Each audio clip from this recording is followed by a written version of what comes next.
hiru, oh, hiru, hiru, you, oh, go.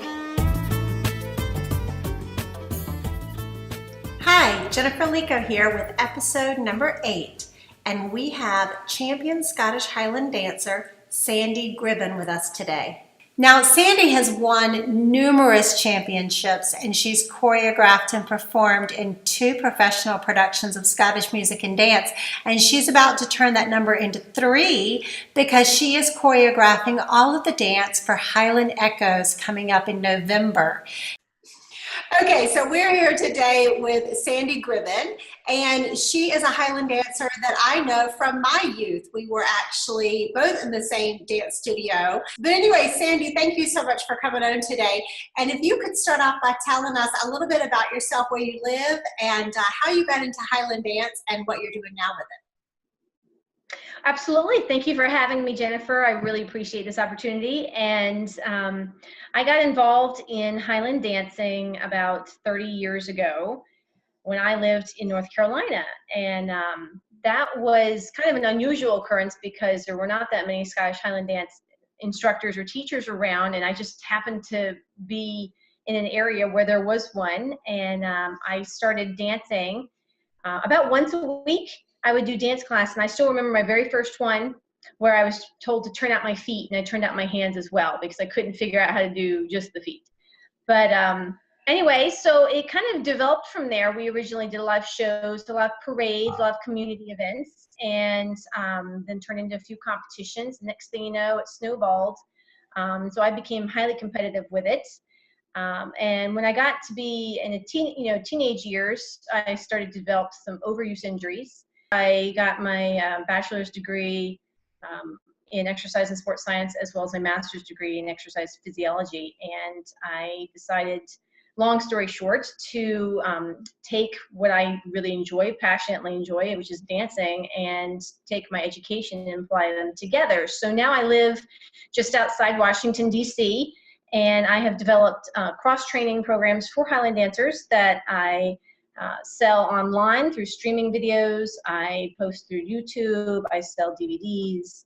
Just to be clear, we're talking about Highland dance, which is a little bit different from, well, in my opinion, a lot different from country dance or from step dancing, which is more what you see in Cape Breton. Can you talk a little bit about the differences and explain to those who may not be as familiar with Highland dance, if you could talk about the differences between those 3 styles of Scottish dance?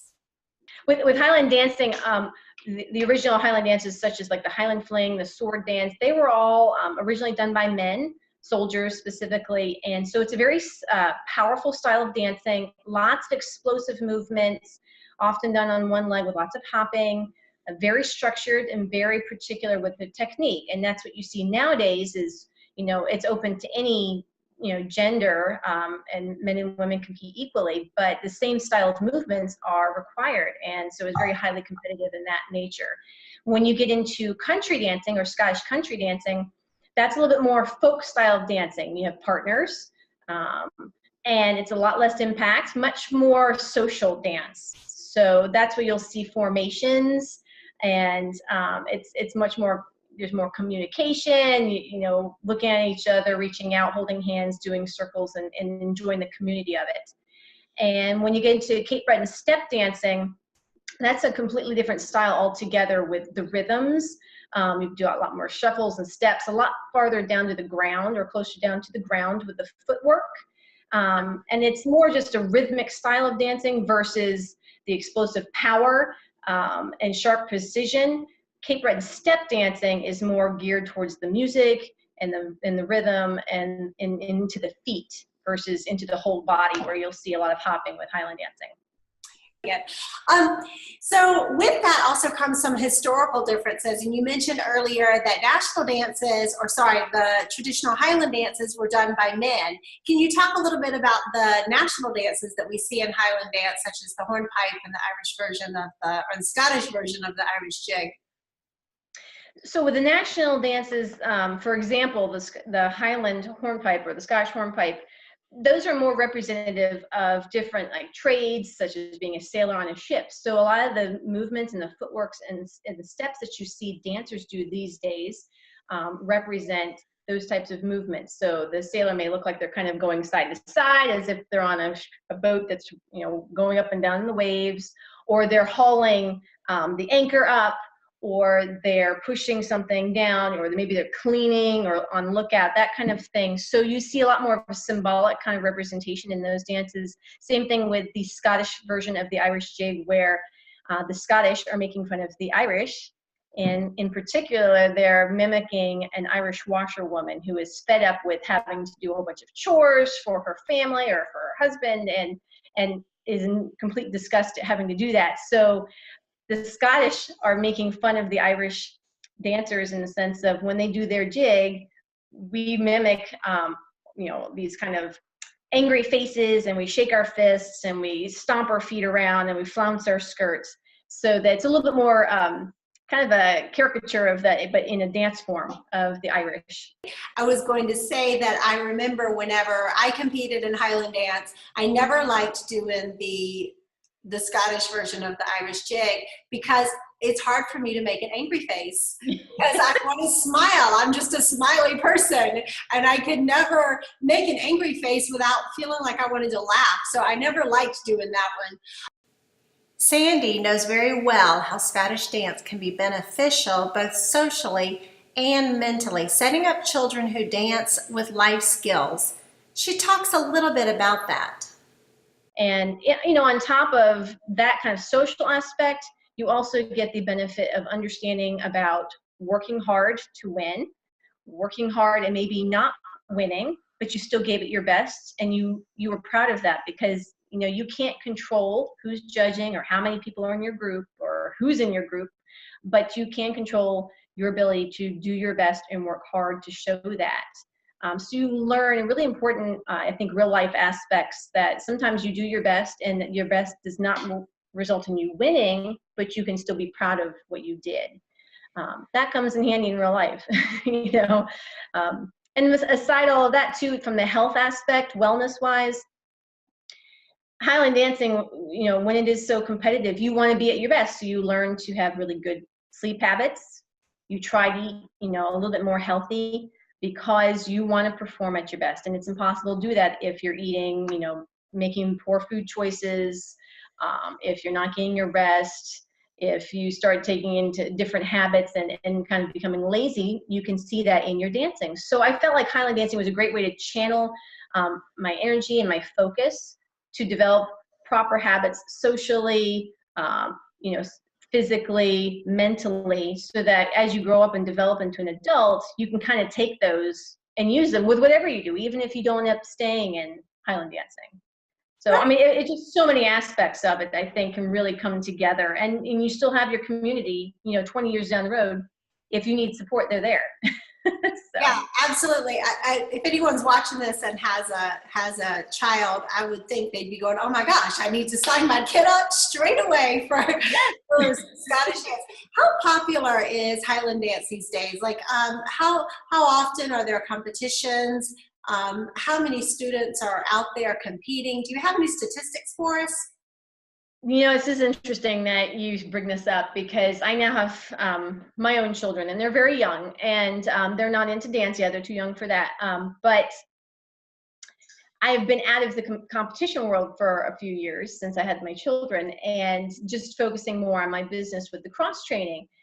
And now that my children are just old enough that I can focus more on the business, I really did not realize, even during the years that I did compete so heavily, I did not realize how many people compete. It's, thousands, and there's competitions every weekend all over the world.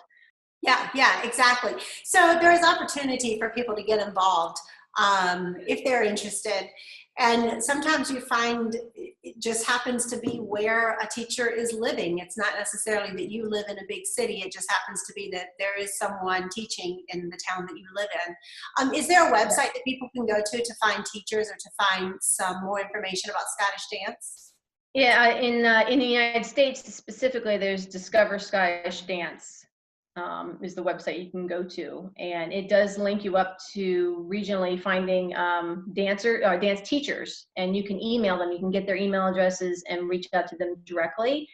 Yeah, yeah, perfect. Well, and you were talking earlier about Scottish dance all over the world, and my husband's from Uruguay, which is just south of Brazil, and it's a very small country, yet they have a pipe band and they have a Highland Dance studio, and I see their videos on Facebook all the time, and they're pretty good dancers, and I'm always thinking, what are you guys doing down there? So Sandy is our lead dancer and choreographer for our upcoming show, Highland Echoes, which is going to be touring in November. We're so excited that, Sandy, you're doing this. I can't tell you how excited I am. So Sandy, I'm kind of putting you on the spot a little bit right now.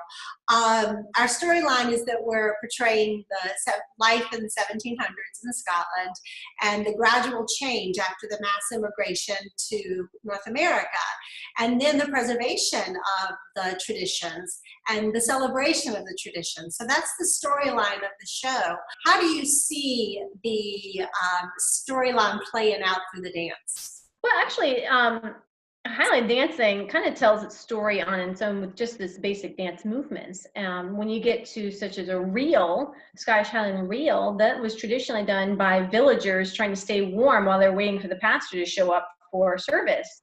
So it's easy to develop formations to be representative of people when they're happy, and when they, after they've maybe migrated over and they're starting a new life and it's kind of a rebirth, versus when they started over and feeling like the need to, immigrate. You can do things where the focus is more on maybe like a sword dance where you're getting ready for battle, or those types of movements, really aggressive, more vibrant, powerful movements. And then you move into more celebratory things where you kick up your heels and you're excited.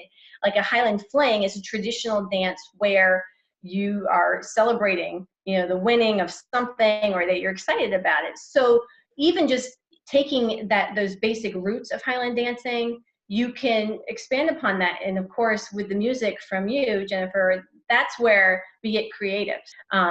So it'll sort of evolve in the sense of maybe starting a little bit more traditionally based, and then it can grow into more of a celebratory, exciting, and more modern approach to the Highland dancing based on the music that you hear. I foresee that many Highland dancers will want to attend the show. What message do you want them to go home with after watching the show? Oh, I think that Highland dancing is timeless, as well as Scottish music, and how they really relate to each other. One is not the other one. Like Highland dancing itself is great to watch, but you need the music to drive it. Okay, and I think that when you see a show such as this, you'll be able to see how creative Highland dancing can really be, and kind of get outside just the confined technique and rhythm that traditionally Highland dancer is bound by. And this is a type of a show that can really open up those boundaries and realize, wow, I really enjoy Highland dancing. So it is important to have those roots and to illustrate that in the dancing, but there's those moments when the music can make it come alive a little bit more and carry it through, so that you've got generation after generation staying interested in it. And that's what keeps the culture going. Yeah, absolutely. Well, I'm going to go out on a limb, and I'm going to be very bold to say this. It's my plan that eventually Highland Echoes will do for Scottish dance what River Dance did for Irish dance, because it really did just that. It helped people see Irish dance a little bit out of the traditional mold, but really allowed them to see the creative aspect of it combined with the music. Sandy, if you could tell everybody a little bit about how to find you and how to find your videos, and keep in touch with you, follow on YouTube, et cetera, let us know. Absolutely. So I do have a website, and it is www.studiofit.online.com. And you can reach me through there. You can access my emails through there. You can also sign up for my monthly newsletter. It's free. And in those newsletters, I gear all the information towards Highland dancers and cross-training and staying healthy. And then you can follow me on Facebook, Sandy Kennedy Gribbon. You can also find me on YouTube under Sandy Gribbon, and I post all of my videos there. Very short ones, super easy, and you can take them and do them right away in your house for free.